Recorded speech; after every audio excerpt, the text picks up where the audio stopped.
8th ಮ್ಯಾಥ್ಸಲ್ಲಿ factorisation ಅಂತ ಒಂದು chapter ಇದೆ.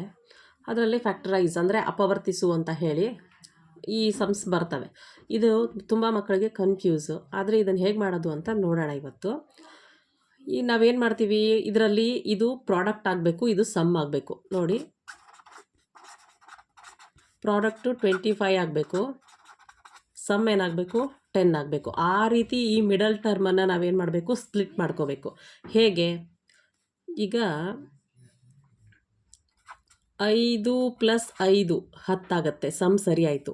5 5 25 ಆಗುತ್ತೆ. ಹಾಗಾದರೆ ಈ ಮಿಡಲ್ ಟರ್ಮನ್ನು ಹೇಗೆ ನಾವು ಸ್ಪ್ಲಿಟ್ ಮಾಡ್ಕೋಬೇಕು ಅಂದರೆ x² + 5x + 5x + 25 ಅಂತ ಹೇಳಿ ಸ್ಪ್ಲಿಟ್ ಮಾಡ್ಕೋತೀವಿ.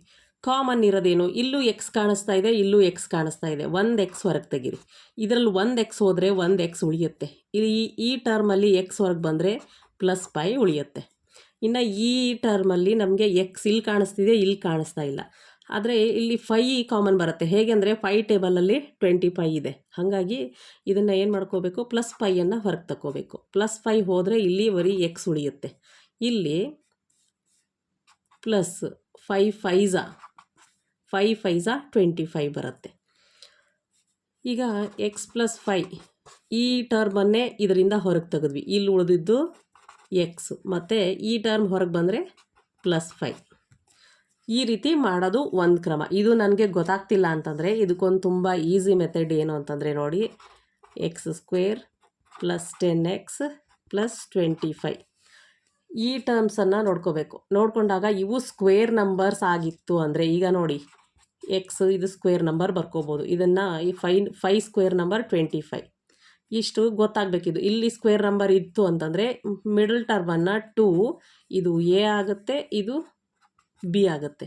ನಾವು ಡೈರೆಕ್ಟಾಗಿ ಹೇಗೆ ಬರ್ಕೋಬೋದು, ಎಕ್ಸ್ ಇದನ್ನು ತೊಗೋಬೇಕು, ಇಲ್ಲಿರೋ ಸೈನನ್ನು ತೊಗೋಬೇಕು, 2ab ಸೈನ್ ಇದು ಪ್ಲಸ್ ಇದು ಬಿ ತೊಗೋಬೇಕು. ತೊಗೊಂಡು ಬರ್ಕೊಂಡ್ರೆ ಮುಗ್ದೆ ಹೋಯಿತು. ಆವಾಗ ಎಕ್ಸ್ +5 ಸ್ಕ್ವೇರ್ ಇದೆ, ಹಾಗಾಗಿ ಎಕ್ಸ್ +5 ನೋಡಿ ಸೇಮ್ ಟರ್ಮ್ಸೇ ಸಿಗುತ್ತೆ.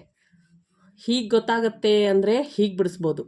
ಇಲ್ಲ ಗೊತ್ತಾಗ್ತಿಲ್ಲ, ಇಲ್ಲಿ ಸ್ಕ್ವೇರ್ ನಂಬರ್ ನನಗೆ ಗೊತ್ತಾಗ್ತಿದೆ ಅಂತಂದರೆ ಈ ರೀತಿ ಬಿಡಿಸಿದ್ರು ಇವೆರಡೂ ರೈಟ್ ಆನ್ಸರ್ಗಳಾಗಿರುತ್ತೆ. ಇವಾಗ ನೋಡೋಣ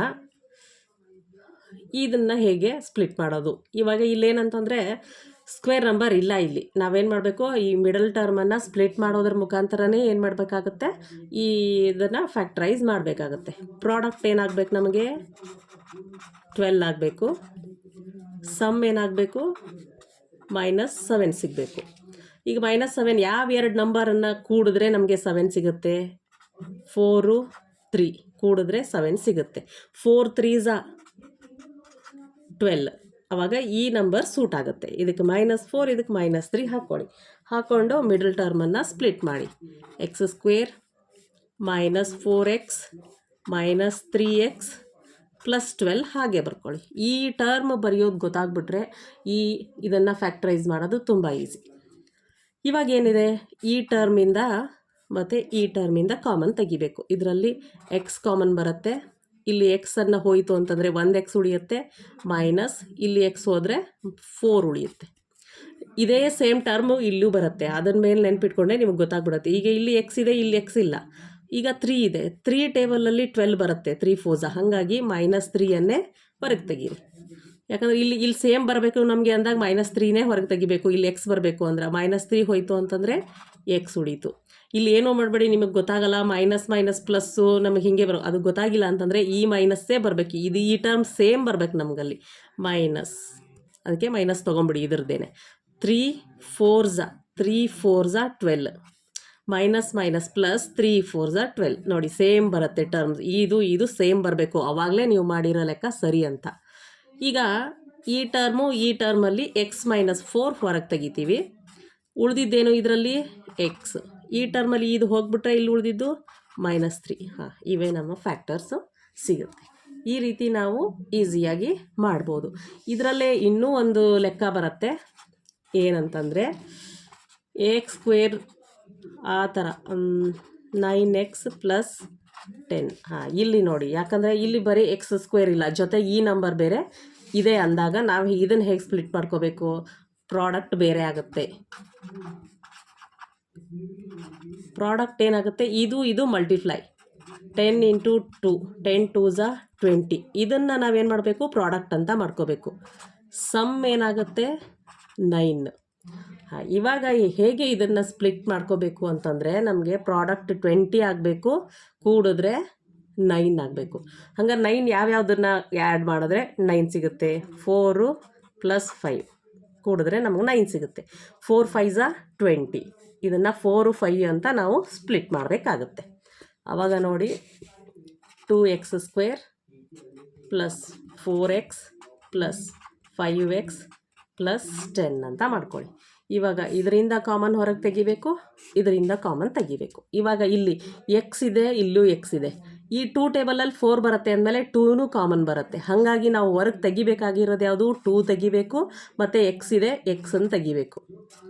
ಈಗ 2 ಹೋಯಿತು, ಇದು ಬಿಟ್ಬಿಡಿ. ಎಕ್ಸಿಂದ 1 ಎಕ್ಸ್ ಹೋಯಿತು, ಉಳಿದಿದ್ದೆಷ್ಟು ಎಕ್ಸ್. ಇಲ್ಲಿ ಪ್ಲಸ್ 2 2 4.